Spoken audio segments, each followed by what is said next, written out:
हे बघा, निकाल थोड्या वेळात येणार आणि मी असं म्हणणार नाही की काँग्रेस पार्टी नंबर 1 वर राहील, पण तुम्ही सगळे या निकालानंतर निश्चितच चकित व्हाल। काँग्रेस पार्टीला या राज्यामध्ये क्रमांक 2 वर आपण सगळे बघू शकाल। ग्रामीण भागातील जनतेने यावेळेस आपल्याला आश्चर्यचकित करणारे निकाल देतील, कारण मेट्रोपॉलिटनमध्ये आपण काही फार बोलू शकत नाही। तो निकाल आणि निवडणुका अजून अद्याप उशीर आहे त्याला, पण आजचा निकाल मात्र विदर्भामधील सर्वाधिक नगर परिषदा या काँग्रेसच्या ताब्यात दिसतील आणि महाराष्ट्रामध्ये प्रचंड पैशाचा पूर आणला गेला, सत्तेचा दुरुपयोग केला गेला। त्यामुळं भारतीय जनता पक्ष निवडणूक आयोगाच्या सहकार्यानं 1 नंबरवर राहील,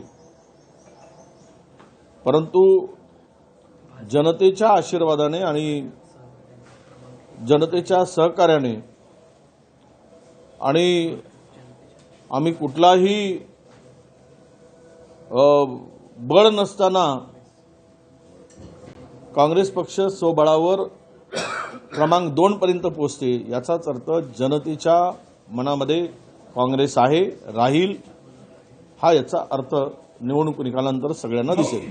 2 नंबरवर पोहोचाल असं म्हणताय, तर नंबर 1 वर कोण राहील असं वाटतं मला? मी सांगितलं ना, भारतीय जनता पक्षच सांगितलं, ते काय आपण 1 नंबरवर भाजपाच राहील, कारण सत्ता आहे, इतके मोठे सगळे मंत्री आहेत, प्रचंड पैसा आहे, सोबतीला निवडणूक आयोग आहे, त्यामुळे स्वाभाविक आहे की नंबर 1 ला तेच असणार।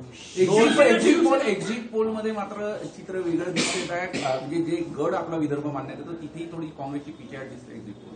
नाही, आता ते निकाल आल्यानंतर काल आपण सगळे सामवर पाहिला किती नगर परिषदा कुठल्या कुठल्या येत आहेत, त्यामुळे मी मुद्दाम साम हा विषय यासाठी केला की बाकीच्या एक्झिट पोल मी दाखवले नाहीत, साम दाखवत होते त्यामुळे, आणि नगर परिषदा वाईज दाखवत होतं।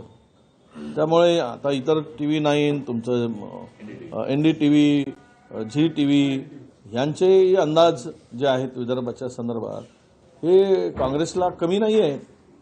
भाऊ, यावेळी विरोधकांपेक्षा शिवसेना एक्झिट पोल असो किंवा राष्ट्रीय स्तराचा केंद्राचा एक्झिट पोल बरोबर आले होते, त्याच्यात सुद्धा नाही, असं आहे, काँग्रेस 2 आकडे पोहोचेल का हे मी सांगणार नाही। 246 नगर परिषदा आहेत, 246 नगर परिषदामध्ये काँग्रेसचा आकडा क्रमांक 2 वर राहील राज्यात, एवढं मी खात्रीनं तुम्हा सगळ्यांना सांगतोय, आणि तेवढंच सहकार्य जनतेचं होतं हे मी फिरताना मला दिसलेलं आहे। भाऊ, विरोधी पक्षापेक्षा यावेळी शिवसेना एकनाथ शिंदे प्रचारात जास्त समोर होते, तुम्हाला काय वाटतं? 2 नंबरवर तुम्ही तुमचा दावा करताय, शिवसेना कुठल्या नंबरवर?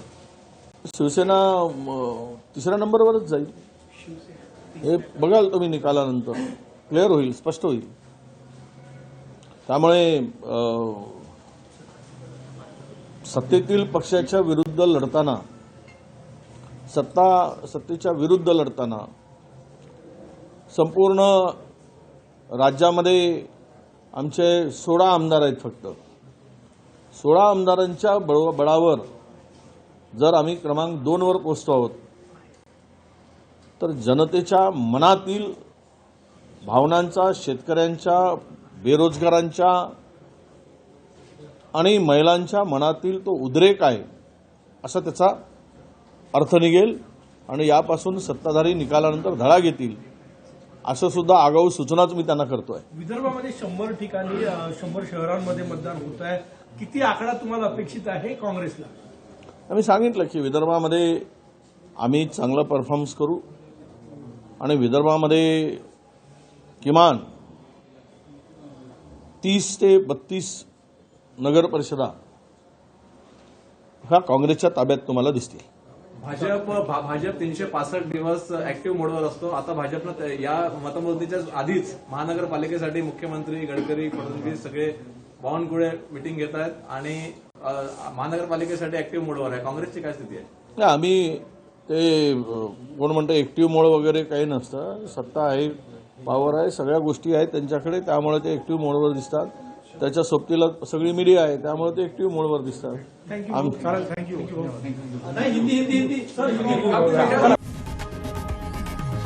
लोकशाही मराठी ऐका, पहा, जागरूक रहा.